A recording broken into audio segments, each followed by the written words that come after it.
Thank you very much for tuning in again to the Let's Talk About It podcast from Saginaw Township Community Schools. I'm Lori Puckett, Communications Specialist. And I am Jamie Kratz, Superintendent of Schools. She is the namesake of the podcast, Let's Talk About It with Superintendent Jamie Kratz. Jamie, we are going to talk about a new bond proposal that has been introduced again by Saginaw Township Community Schools. This is going to appear on the Tuesday, May 5th ballot. And this new bond proposal is for $94 million. So let's tell the listeners, how we arrived at that amount and why are we introducing another bond proposal and what's different this time about it. Yeah, that's a lot to unpack. So we're going to take that one step at a time because I'm going to need to go back in history a little bit to really talk about why we're doing what we're doing and where we're at with this bond proposal. So the one thing that I will start with is why are we asking for a bond proposal again in May when we just asked for a bond proposal in November? And before that, it was a bond proposal in May of 2023. Mm-hmm. And that is because the need is there. So we have this need for infrastructure updates and not minor updates. We're talking about major updates. It's been a very, very long time since the school has gone to the community and asked for any type of bond proposal. The last time it was in 2008.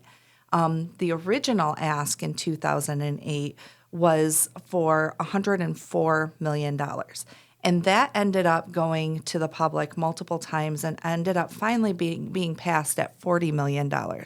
So even from that starting way back in 2008, which was quite a while ago, there were a lot of things that were left on the table that really probably should have been addressed then and would have been addressed if that original bond proposal would have been passed.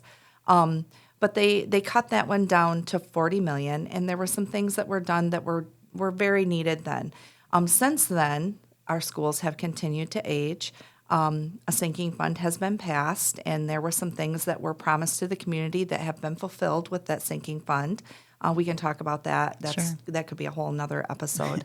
And our bond proposal from 2008 will fall off. The debt will fall off in 2028. It was for 20 years. Okay. It'll fall off in 2028. So really what we're asking the community to do now is to not let that debt fall off. Keep that debt there at 2.5 mils because that's what it is. Okay. And then we're asking for a 1 mil increase on top of that for the next 20 years. That would give us the $94 million that we're taking to the community and asking them to support for the schools. Okay. So that's kind of the history there. And we've asked in 2023, we asked in 2025 with November, and now we're asking again. And that's not because for any other reason than we've listened to the community and we've brought back a proposal that we really truly believe, based on the feedback that we've gotten, that the community might get behind and be able to say, okay, you've listened to us. The first 2023 bond proposal had, it was very large, but it had a brand new high school on there. And there were some other things with athletics that were on there that were taken off for the November bond proposal. The community very clearly with that proposal said that they're really not interested in the cost that comes with a new building. I'm sure everybody would love a new building, but that comes with a cost. And so that bond proposal, there was a clear message there. In this last bond proposal in November, we listened to what the community said, and we said, okay, here are truly our needs. We have this needs assessment, and we know what our needs are. If we ask the community to truly support our most prominent needs, it would equal $169 million, and that is what we took to the community. And the community still said, a lot of people actually said, I get it, I understand what you're saying, but we're not interested in paying that type of tax. So that leads us to the May bond proposal, because we really then went back through and said, okay, the community does not want their taxes increased to that level. So what can we prioritize and what should we prioritize, which is student safety, some infrastructure issues that we truly have, and the learning environment, everything that touches the children, everything that touches kids. And when I talk about children, I'm talking about every child from our ECSE room, which is early childhood special education. And those children are 2.5 years old, all the way through an 18-year-old who's getting ready to graduate and go out into the world. Sure. Those are our kids. Those are our children. What will impact them the most? Well, their learning environment, obviously. And then, of course, always student safety is a top priority. And then we do have infrastructure needs in there that just need to be addressed. So we prioritize those things, took everything else off. Now, everything that we took off tended to be more extracurricular opportunities that students have and should have, Sure. but not those desperate, time-sensitive priorities, like what is actually on this bond proposal. Okay. And so that came to $94 million, and it will be 3.5 total mills. When you actually take over 20 years, you take the average of what taxpayers, the projection of what taxpayers could pay. It's actually 3.19 mils, which Sure. is why you see that on the ballot. Yeah, that language. is something when voters go to the polls, they will see the actual ballot will say 3.19. And that's because, as you just said, if you add up each year of projected debt, Right. The millage over that 20-year period, the average millage is estimated to be that 3.19, and that's Right. why that appears on the ballot. And that is required to have that Okay. on that. They call it the simple average because it truly is a simple average. You add up all of the years, and as you get closer to paying your debt off, that amount changes. That's why it's not just 3.5 through the full 20 years. So it's truly a simple average. You add it up and divide it by the number of years. Okay. And it comes out to 3.19, which then equates to a 0.69 mil increase. I mean, if we really wanted to get technical, it's a 0.69 mil increase over the average of that 20 Over that years. whole 20-year bond. Yes. Okay. All right. So, to kind of break that down again, we currently pay 2.5 mils. Sure. That is our current debt right now. The May 2026 bond is asking for one more mil. Okay. So the total mil, if the bond passes, is 3.5. Okay. And then on the ballot, you see the number 3.19, and that is because we are required to have that simple average, where the first couple of years that taxpayers don't pay the full 3.5, and as the debt gets paid off, they don't pay the full 3.5. So they add all of those up, Sure. and they divide by 20, and it comes out to 3.19. And that's that average. That's okay. that simple average. Okay. Now, what projects, because it has been pared down Yeah. to 94 million, what kind of projects is that going to cover this time? Well, let's talk about student safety first, because that is always at the top of our minds.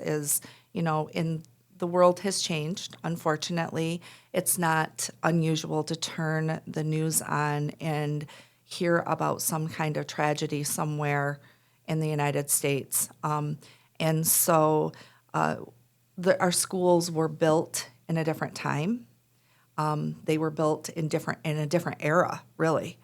They were built when you used to be able to prop open your doors and windows and let fresh air in and put a fan in the door and move air around and all of those types of things. Well, now our doors have to stay locked, and we can't prop them open to get fresh air into the schools, and we can't. There's a lot of things that the schools used to be able to do that were probably innovative at one time. I would imagine Heritage High School was probably one of the most innovative schools in the state at one point when it was first built. It's a very unique build. White Pine Middle School is a very unique build.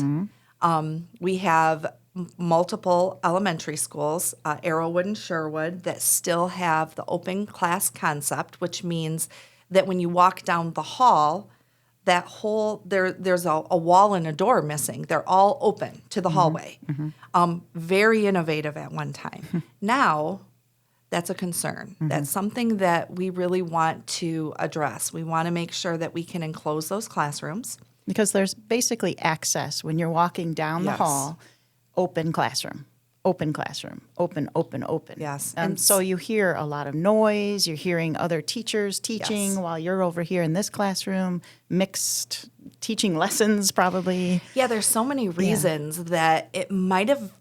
I mean, obviously that's how they built Sure. multiple buildings, and there was probably a reason at one time, and now there's a reason why that's not the most innovative Sure. learning environment anymore. So there's a lot of reasons why school safety is one, but also just that overall learning environment for our kids. That's another reason to enclose those classrooms. Sure. Give them 4 walls and a door that can be locked, a door that can be shut, those types of things. Okay.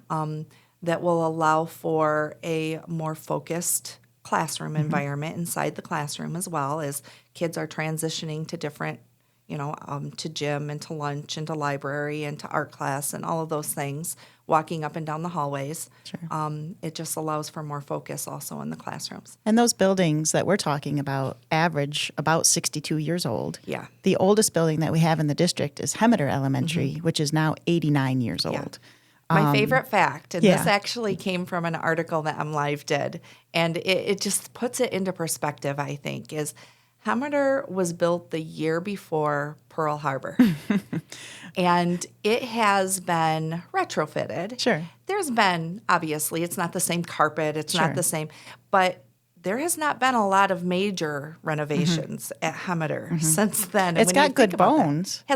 all of our buildings have last that good long. bones. Sure, They really sure, do. They have good bones, or else we wouldn't be asking to invest these types of funds. Our needs assessment did show that we have good bones. Okay. So we just need to now update. Now, do we love the layout of some of those buildings? Let's go back to Heritage. I don't know that you'll find another high school with that layout.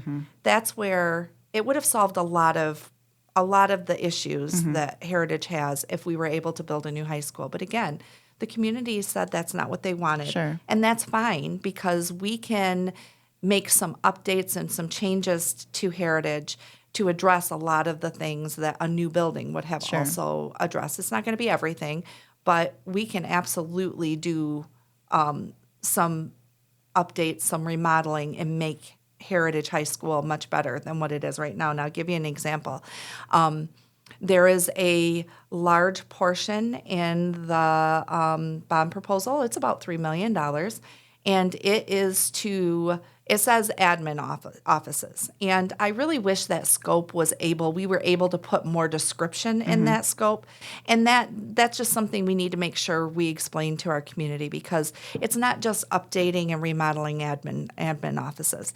At Heritage, when you come into the building as a community member for any reason, whether you're a delivery person, whether you are a parent coming for any number of reasons that you need to come into the school and meet with somebody, for everything from attendance to your child's classes to discipline to, the list goes on Or and even on. just vendors, if copier people are coming in to fix copiers, things like that. Absolutely. Yeah. A senior citizen coming in to get a senior pass to get into our athletic events without having to pay. Anybody that comes to Heritage comes through C doors, because that's one of our only secure vestibules. That's the north entrance. Yes, of and the we have parking lot. 4 main entrances there. sure. Only one of them is truly a secure entrance, so everybody comes through C doors. Okay. And then when you need to go to any office at Heritage, you have to walk through our hallways to get there. So kids could be changing classes. They could be going to the restroom. They could be going to lunch. They might be on their way to the library, to the media center.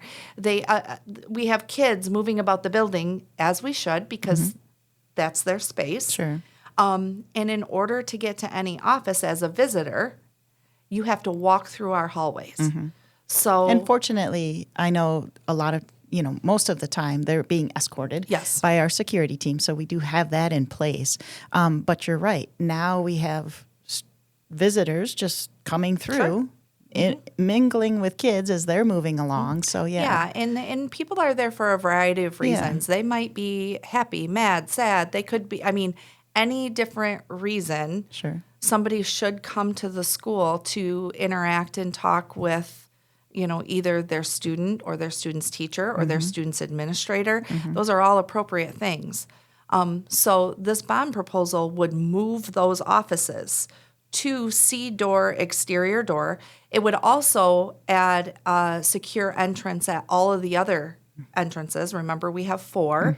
C doors is the only secure entrance right now. We would have 3 more secure entrances. One of them is our athletic entrance. So that would also, we have a lot of community members from other communities and our community coming in and out of the building through that door. When there's an athletic event or a theater event, that's where everybody comes through. Sure. And so those would all be updated and secure. And mainly that office would move to an exterior wall, that C door wall. People would come into C doors. They would then be let into the office.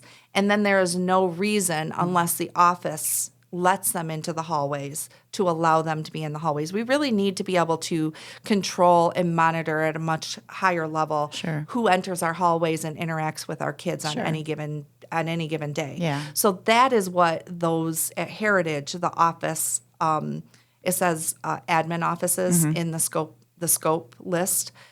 That's what that is about.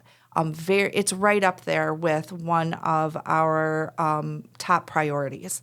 And then the other office remodel that is on the scope is at Arrowwood.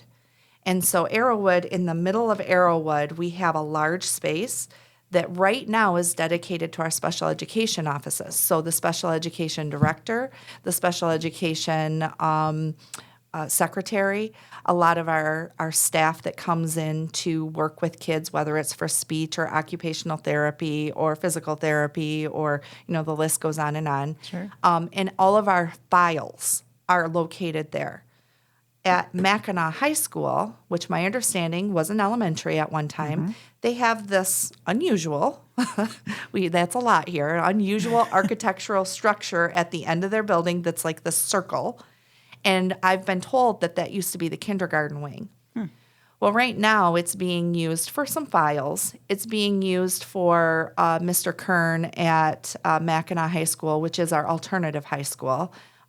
He uses that to store all of his products for the Mackinac market, which has food and clothing and things that pantry kids, like a pantry, clothing pantry and a food pantry for students there or students in need in the district. And he uses that space right now for that, but so it could be used so much more efficiently. So the idea is to move the Arrowwood special education offices to that space. Okay. We would then give him a different space because he has a couple of classrooms that are not being used at Mackinac High School, so he would still have an appropriate Mackinac market storage space and a file storage space and all of those things. It just makes it more efficient, and then it opens up that space at Arrowwood for the kids of Arrowwood to use. So we would be able to create some small group offices there for kids to get some interventions. So that could be a remodeled, classrooms. Yes, it would be remodeled. Okay. It would be remodeled. Both spaces would be remodeled, and it would just make it much more efficient. Okay. A much more efficient use of both Mackinac and Arrowwood. So at some of the other elementaries, you see a couple of classrooms being added, and you don't see that at Arrowwood because that space would be added. Okay. So those are a couple of the things that I'm hearing questions about in the community that address safety and security. Sure. So yeah, there's a lot of details, as for each project. Why it's being done. Moving this now frees up this space. I know there's learning labs. There's some STEAM maker spaces, things like that are absent now in the schools. So just a lot of reasons why. And they're absent now because our schools were built in a much more traditional time. There's not much that we need to make sure that we're sending our children out into the world with the same ability to compete as other schools have for their students. And there's a mixture across Michigan and probably the United States of what other schools might look like. But when we look at schools that are updated for today's learner, they don't look like our schools. Our schools look like the schools of the past, and it is time to evolve, and it's time to update some of those things. So, for example, a learning lab, one that might be a mathematics learning lab where you go in and you work on mathematics in a different way, perhaps on some wall space, so that the teacher can see you actually using the mathematical practice in practice and can immediately give feedback. And you might be working with a partner. Those learning labs might be a foreign language learning lab where you're able to use some technology to really truly help you be immersed in the language that you are learning. And we do offer at the middle school and the high school, we offer foreign language. And at the high school, we offer, I'm really proud of this because it's so, so important. I hope any parent that's listening takes this advice and has their children take a look at least our Latin class. There's so many roots in our language that if you understand Latin, you can comprehend so many more words because so many of our roots are based in that Latin language. A lot of districts dropped their Latin classes. So we have Spanish, French, and Latin at the high school. And we have Spanish and French at the middle school. And as a matter of fact, at the middle school, you can even get high school credit if you take a more advanced Spanish or French class. So, if you can't tell, that's one of my. I'm pretty proud of that. She likes Latin. Yeah. So those are those labs. When we talk about those labs, we're talking about. It's really hard for people because when you think of school, you think of your experience in school. Even if you have kids sitting in a desk, the teacher's in front of you. You listen. You take You're notes. That's it. Yes, exactly. Now it's more collaborative. It's groups. It's the teacher being able to walk around as you are with Feedback your group, is writing so important on the whiteboard. Yep. Yeah, different way of learning nowadays. Yeah. So, we know for sure that when we ask employers what they're looking for, they're looking for students who know how to collaborate, they know how to be a team member, they know how to critically think, they know how to problem solve. Those are the things that employers really want when they're looking at prospective candidates for positions. And so, there's so many different strategies now that we know engage kids at a different level than when we went to school. A lot of it is project-based and hands-on. And, if I can watch a video about something, I might learn about it. But if I can actually do something, do it, instead of just watching a video of somebody else doing it, I'm going to learn it at a different level. So that's why we need to address the learning environments of our classrooms, which then brings me to classroom furniture. Classroom furniture is on there. Classroom furniture, when you think of classroom furniture, you think of a traditional classroom. You think of desks in rows. Desks might be sat next to each other or something along those lines. But when we're talking about classroom furniture, it's called a lot of times what we're talking about is like that flexible furniture style that allows teachers, it becomes a teacher's tool. It's not just a desk that kids sit at. It's a tool for teachers to implement different strategies. Because sometimes it's appropriate to be in rows and take notes. Sometimes it's appropriate to work with a partner. Sometimes it's appropriate to work in a group. And sometimes it's appropriate to move it all out of the way and do a class-based project. So we have to have that flexible furniture that allows all of those different learning styles, and it needs to happen quickly. And that's what today's classroom furniture looks like, as opposed to technically, could a teacher drag a desk around? Yes, that's what they're doing now. And a lot of our desks are people would be surprised. I think that they've been around for decades and decades. They still look like they are the 50s and 60s desks. And, they're not in the best shape, and they're not. And in addition to that, that's not what classroom furniture looks like. If you're giving teachers the appropriate tools, their classroom furniture now is one of those tools for the strategies that we've trained our teachers on, that we continue to train on, that keeps kids engaged in a very difficult world to keep kids engaged with all of the different technology and screen time and all of those things.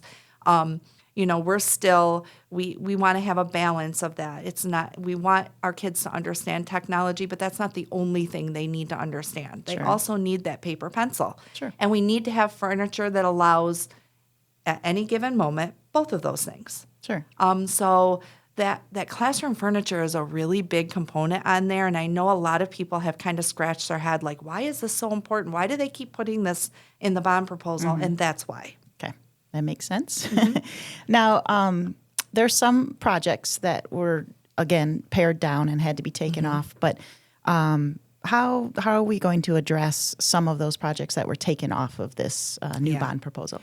Well, those projects did not go away as a need. Those are still our needs. But again, why this has changed is every single time a bond proposal has gone out, the community has given us feedback. We want it to pass. And when it hasn't passed, we've taken the feedback from the community and we've said, okay, this is what the community wants. Then this is what we need to do, because we have to get this right with our community, because we need to do something. So we have to get a proposal that the community will get behind. And so I feel like we've done that. As a matter of fact, there isn't anything else that we could take off of this. If this doesn't pass, you're not going to see a lesser one again, because we're not going to be able to accomplish much. I mean, we have the stat that we have is 779,119 square feet of building space in this district. And that does cost something. I know that $94 million and 3.5 mills is not nothing, but it allows us to address a lot of things. So the things that we took off are still our needs. We still have to address them, but we are just asking now for the most time-sensitive, critical needs that affect children right now. The other things are going to have to be addressed over time through potentially sinking fund dollars, through other alternative funding, through as much as we can possibly find. And we have searched high and low. Our community has asked us to look for alternative funding. Sure. And we have done exactly that. I mean, honestly, we really, truly have looked to partner with our community. If this is what you want, this is what we're going to do. And that's why you've seen such drastic proposal differences over the time that we've been asking for proposals. Now, the first one, I was not the superintendent for the first one, but the one in November I was. And then we received that feedback and took it very seriously. Anything that the community has really, truly asked us to do, we've done.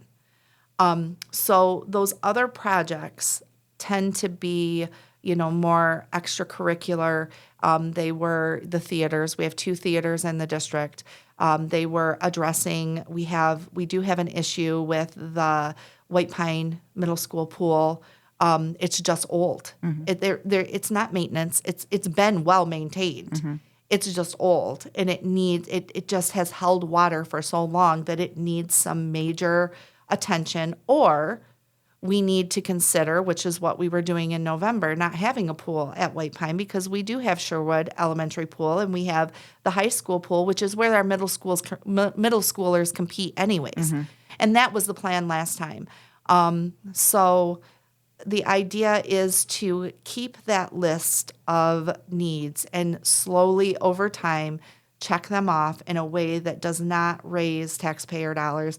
This 3.5 mil is well below the state average for schools and how many mills each district is paying, well below the state average. I believe the state average is around 5. Yeah, so we actually have there's a graph on the website, stcs.org, that shows the surrounding school districts and what their mill rates are at compared to Saginaw Township. Yeah, and I really encourage people to go take a look at that so that they can see, that we are one of the lowest.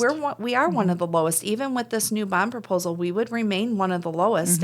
And our commitment to our community at this point, because this is what they've told us they wanted, is to not keep going back and asking for increases. So if we can get this funding, then over time, with sinking fund, with other funding, with, just over time being able to check things off of the remainder of that needs assessment. That's kind of how we're going to approach it. And it'll take time. It's probably, I keep calling it a 10-year plan or whatever. It might even take longer than that, but it's going to take time, and that's okay because that's what our community wants. Sure. And we're good with that. And schools don't get any money for infrastructure? We are one of the very few states in the United States of America that does not give money specifically for infrastructure. We get money per pupil for operations, and that is what that money is intended for, is to operate. There is only a certain percentage of that general fund or that operational funding. You'll hear that funding interchange. It's a lot of times it's called your general fund, and a lot of times it's called your operational fund. Okay.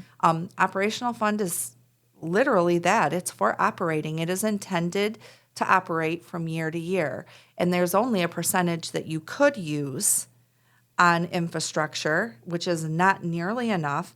And technically, it'd probably be pretty irresponsible to use a lot of that funding for infrastructure because then you're not operating and you're not operating efficiently. It's meant to operate with, and that's what we use it for.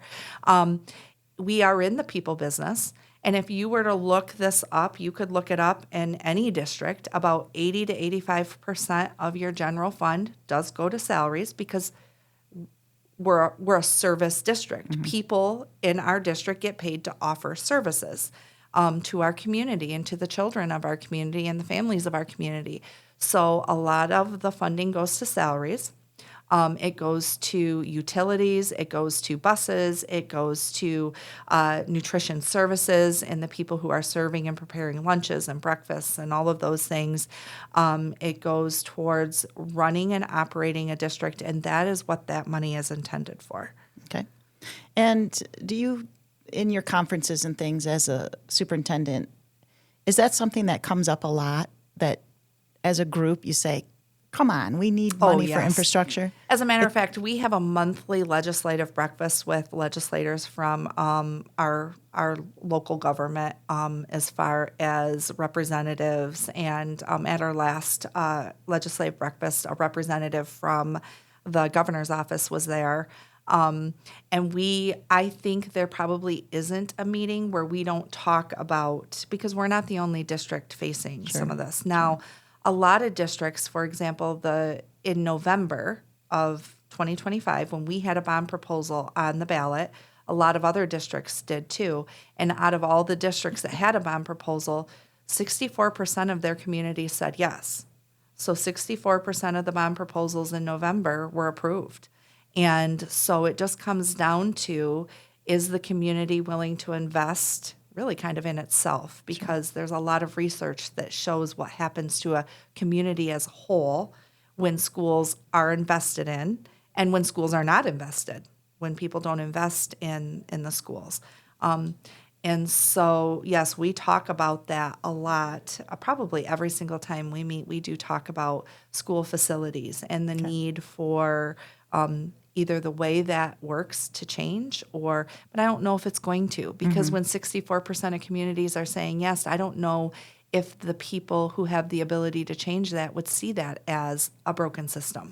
Okay. So now a lot of question we hear surrounding this is, what about the lottery money? Why can't we use that lottery money to fix schools? Yeah. Well, the lottery money actually goes into our general fund. So that's that per pupil amount. That's that general fund. That's that operational fund. That's where that lottery is what helps support that amount. So that comes to us not in a separate check. We don't get that individually. Each district does not get that lottery money. We're told that lottery money goes into education and that it shows up in our per pupil general fund amount. Other than that, we don't see. The lottery money is not something that comes specifically to Saginaw Township. In addition to that, a lot of what the lottery money gets used for is post-secondary education, so community colleges and public universities. So a lot of that funding that is for schools isn't for schools. I guess technically it is. K through 12. Yeah, a lot of it goes towards post-secondary colleges, colleges and and universities, universities, okay. community colleges, universities. But that's all, whatever it is, whatever percentage of that we get is in the per pupil amount that comes to us for our operational funding. So Okay. there's a lot of information or misunderstanding, I think, out there about the lottery see a money lot and of what it does. commercials right now, $1 billion being given to Yeah, that sounds like a schools, lot of money, and it is a lot of money. But Yeah. that's not that's baked right into the per pupil general fund. There's a pie chart on Yes. our website that shows exactly, how much percentages comes from the Yeah. lottery and things like that. And there's an explanation, I believe, on there as well. Yeah. For a township resident, how do they find out what this is going to cost for them? Well, there's a couple of ways. Well, there's about I have 3 ideas for any township resident. Number 1, you can go to stcs.org. And on stcs.org, we have a chart right on there that is titled Impact of the $94 million bond on property taxes. And it has a chart of different estimated home values, what their taxable value is, because that is what this is based on. And if your taxable value is capped, it is not going to be uncapped. I've heard that rumor. That is not true.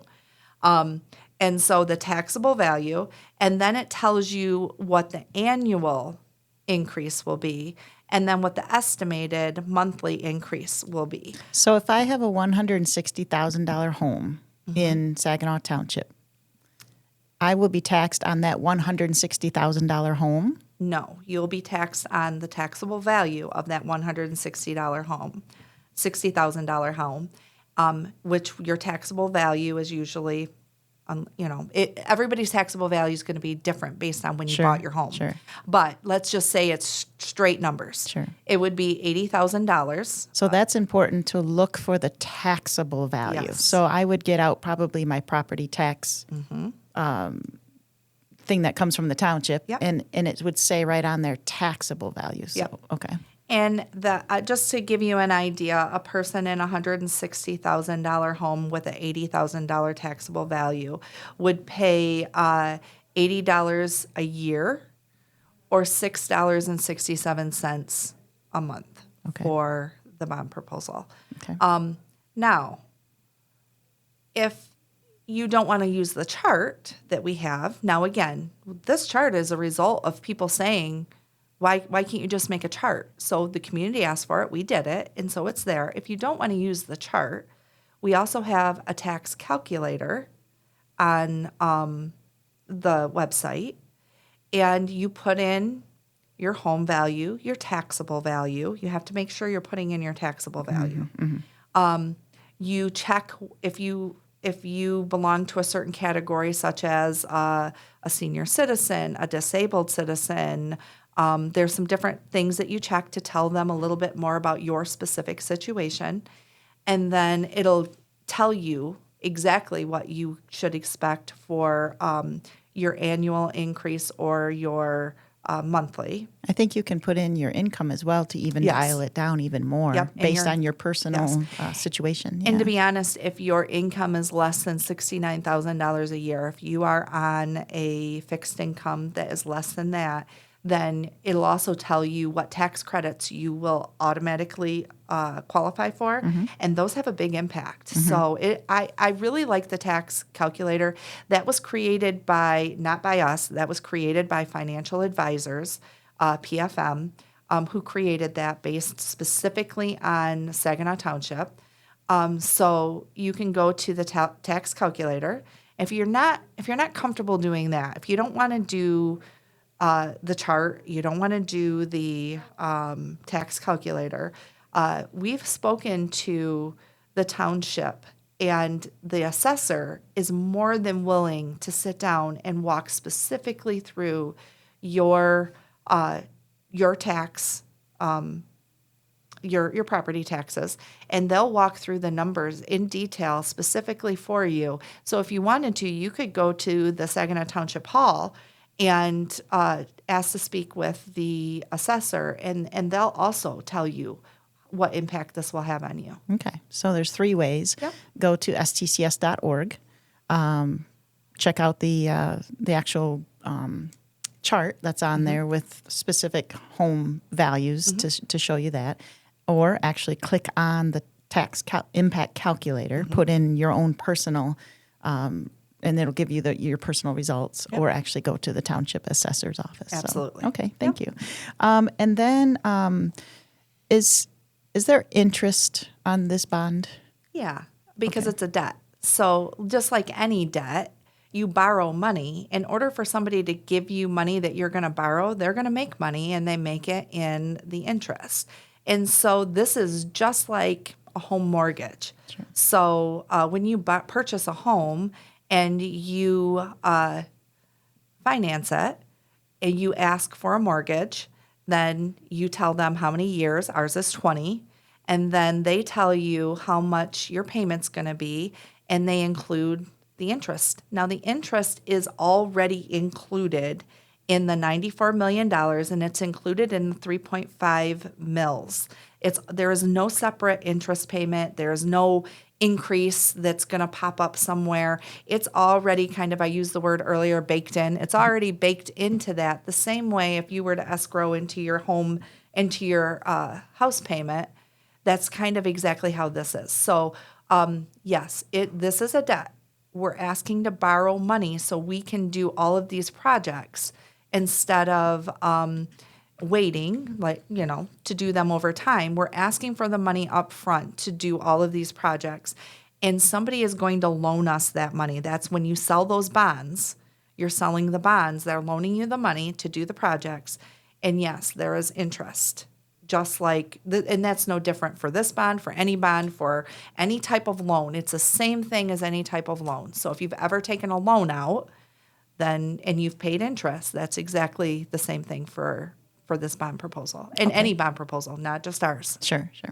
And if people want more details on all of this bond proposal, maybe some history of the bond proposal, the calculator, things like that, where do we direct them?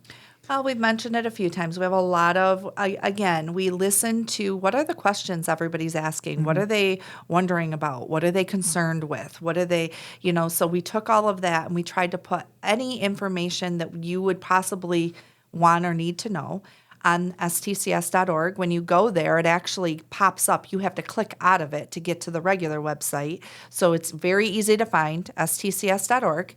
It'll take you right there. You click on it. It gives you a lot of information. If what you are wondering or have concerns about isn't listed on there, then you can always call us. That our contact information is very easy to find.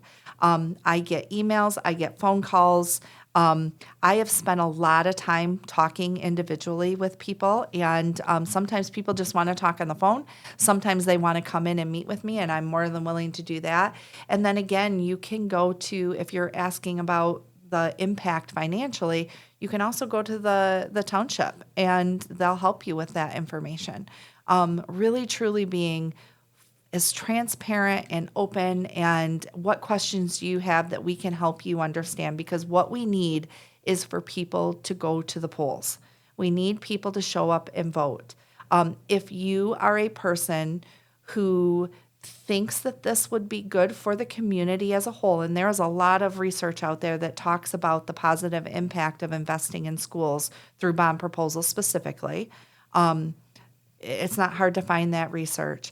If that's something that you think is important for Saginaw Township, we really need those people to go and vote on May 5th. So that's the biggest ask. We've had such low voter turnout, whether you're a no or a yes, it's just been a low voter turnout. Mm-hmm. I think the last two were around 31% of voter turnout in the township. Yeah. So we just need people to come out and vote. Do their civic duty and actually vote. And this impacts home values. This impacts neighborhoods. This does impact the local economy with all of the growth that's happening in Saginaw County with so many different things. with the medical diamond and what's happening out with the factories that are being built out in Hemlock, and all of the development and growth that's happening in this county. And then, there was just an article released about another medical building being built in the township.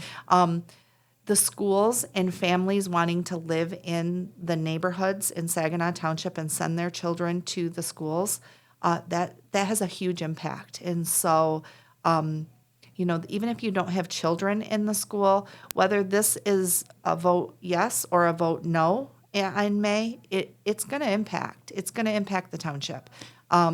It's like the township is on a cusp of another growth era. As you said, a lot of the medical facilities, and I think out on like Tittabawassee Road, we're going to see so much more medical coming in the future in 20, 25 years, which now leads to this entire growth in this township. So I think that in the 60s there was, a large growth. I think we're on the cusp of another large growth. It used to be General Motors, Sure, right? sure. And we know what happened with that. We know that was devastating for a lot of communities. And now we're seeing this kind of shift to the medical field and some of those things. And not just the medical field. Out in what's happening with the jobs that are being created with Hemlock Semiconductor and Dow and Corning and, yes, all of those things. Yeah. There's a lot of opportunity there. And so, I think it's really important for people to look at it as a big picture also, what this means for the community as a whole. And our school district is one of the largest and most diverse in the Mid-Michigan region. Yeah. We're huge, So. Yeah, we're a large district. Yeah. There's some that are much bigger than us in Michigan, but we're a large district in this region. Yeah. The academic opportunities that we offer children that no one else does, I honestly think we really need to start doing a better job of sharing that, because I think people would be both pleasantly surprised and a little bit shocked if they knew the wide range of opportunities that Saginaw Township offers kids, and what we do to prepare students for their life outside of high school. We have a very large special needs program for students with disabilities, but on the other end of that, we also have a very large opportunity for gifted and talented and advanced, and it's just truly, we support every single student every single day. We have that line that we use all the time, every student every day.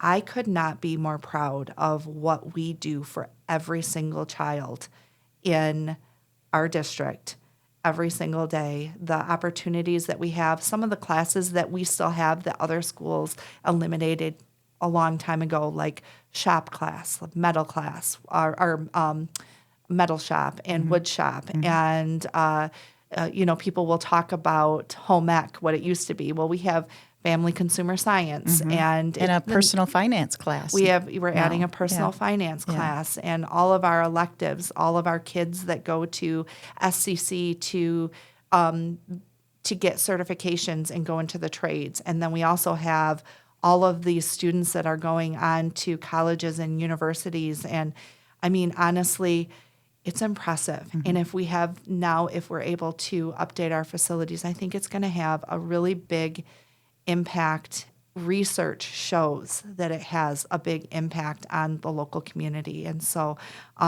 this is an important one. All right. So for more information on the bond, the 2026 bond proposal, you can visit stcs.org.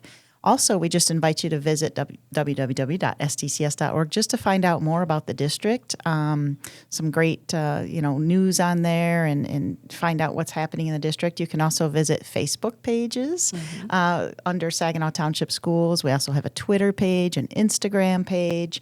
So we're all set. We're telling our story. We have many more stories to tell for sure. But if you'd like to see a little bit of what we're doing every single day, those are the different pages you can visit.